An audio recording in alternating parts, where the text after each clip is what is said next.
आखिर क्यों पांडवों के साथ महादेव ने किया एक महायुद्ध? आखिर क्यों अर्जुन को चलाना पड़ा महादेव पर पशुपतास्त्र? तो आइए जानते हैं, लेकिन वीडियो में आगे बढ़ने से पहले हमारे चैनल को सब्सक्राइब अवश्य करें और बेल आइकन अवश्य दबाएं और साथ ही कमेंट बॉक्स में जय श्री कृष्ण अवश्य लिखिएगा।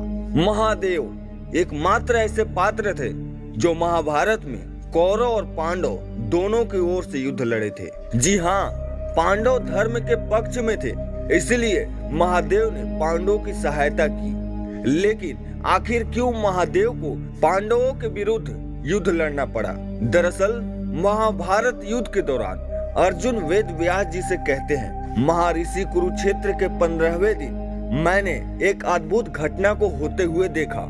जब मैं अपने बाणों से कौरवों का संहार कर रहा था, उस समय मैंने देखा कि एक अग्नि के समान तेजस्वी पुरुष मेरे आगे आगे चल रहे हैं। उनके हाथ में एक जलता हुआ त्रिशूल था। युद्ध के क्षेत्र में वो मुझे मार्ग दिखा रहे थे। वो मुझे जिस ओर ले जा रहे थे, मैं उस ओर सभी शत्रुओं को आसानी से मार रहा था। सबको लगता है कि मैंने उन सभी को मारा है, पर मैं जानता हूँ उन्हें मैंने नहीं बल्कि उसी दिव्य पुरुष ने मारा है। मैंने तो सिर्फ उनके पीछे पीछे चलता रहा। ऋषिवर, आप कृपया बताइए कि वो रहस्यमय पुरुष आखिर कौन थे? अर्जुन की इन बातों को सुनकर वेद व्यास जी समझ गए कि वो रहस्यमय पुरुष कोई और नहीं बल्कि देवों के देव महादेव थे। उन्होंने अर्जुन से कहा, अर्जुन, जिस दिव्य त्रिशूलधारी को तुमने युद्ध क्षेत्र में देखा है, वो देवों के देव तीनों लोकों के स्वामी हैं, हमारे महादेव थे। धर्म की रक्षा करने के लिए उन्होंने युद्ध में तुम्हारी सहायता की। इस बात से तो स्पष्ट हो गया कि महादेव ने पांडवों का साथ दिया था, लेकिन आखिर उन्होंने कौरवों का साथ किस तरह से दिया? तो इसका वृतांत हमें महाभारत की आखिरी दिन में मिलता है। कुरुक्षेत्र के आखिरी दिन गदा युद्ध में दुर्योधन की जांग को तोड़ दिया। इसके बाद दुर्योधन को मरता हुआ छोड़कर पांडव अपने अपने शिविर में चले गए। दर्द से तड़पता हुआ दुर्योधन जब अपनी मृत्यु की राह देख रहा था, तब अश्वत्थामा दुर्योधन से मिलने आए। मरने से पहले दुर्योधन ने अश्वत्थामा को सेनापति नियुक्त करते हुए कहा, अश्वत्थामा, तुम्हें तो पता है कि कैसे पांडवों ने छल से एक एक करके सभी महारथियों का वध किया है। तुम्हारे पिता द्रोणाचार्य का वध भी पांडवों ने छल से ही किया है। और आज जब भीम के साथ युद्ध में गदा युद्ध लड़ रहा था, तब उस युद्ध के नियम को तोड़कर मेरी जांग पर प्रहार किया। इसलिए तुम किसी भी तरह पांडवों का वध कर दो। जब तक मैं पांडवों का विनाश नहीं देखूंगा, तब तक मुझे शांति नहीं मिलेगी। मित्र, दुर्योधन की बात मानकर अश्वत्थामा पांडवों का संहार करने के लिए निकल गया। भगवान श्री कृष्ण भी उस खास लीला को जानते थे और उन्होंने द्रौपदी से पहले ही कहा था कि इस महाविनाशकारी युद्ध में तुम्हारे पुत्रों की बलि चढ़ जाएगी। ऐसे में श्री कृष्ण पांडवों को उनके शिविर से बहुत दूर ले गए, क्योंकि वो जानते थे कि उनका रक्षा स्वयं महादेव कर रहे हैं। अश्वत्थामा भी जानते थे कि स्वयं उनकी रक्षा देवों के देव महादेव कर रहे हैं। ऐसे में अश्वत्थामा, जो कि खुद एक रुद्र अवतार है, उन्होंने उसी समय महादेव की स्तुति करना आरंभ कर दिया।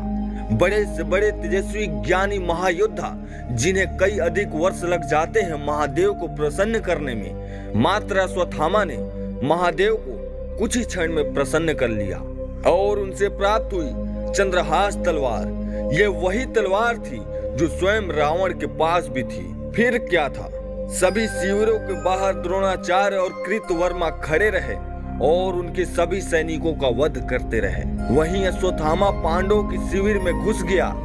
उसे लगा कि वह निहत्थे पांडवों को मार देगा और दुर्योधन के साथ उसने जो वचन लिया है उसे अवश्य ही पूरा कर देगा।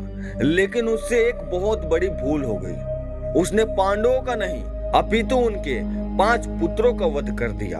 वह उनके 5 पुत्रों के सर को लेकर दुर्योधन के पास जा पहुंचा।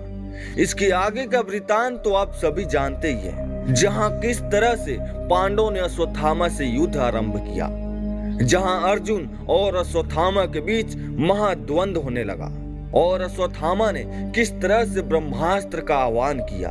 उसे ब्रह्मास्त्र सिर्फ छोड़ना आता था, वापस लेना नहीं। इसलिए उसने स्वयं अभिमन्यु की पत्नी उत्तरा के गर्भ की तरफ उस ब्रह्मास्त्र को छोड़ दिया, जिसके बाद भगवान श्री कृष्ण बेहद क्रोधित हुए।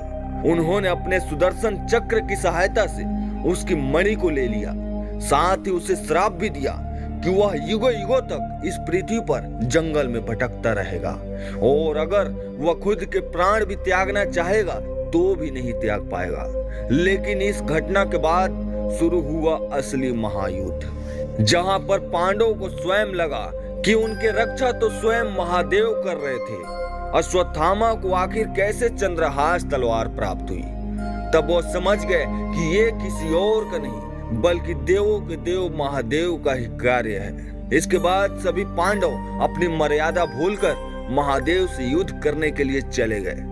वहां बार बार महादेव का स्मरण कर उन्हें ललकार रहे थे। देखते ही देखते महादेव पांडवों के सामने प्रकट हो उठे, जहां पर उनके बीच एक द्वंद्व छिड़ गया।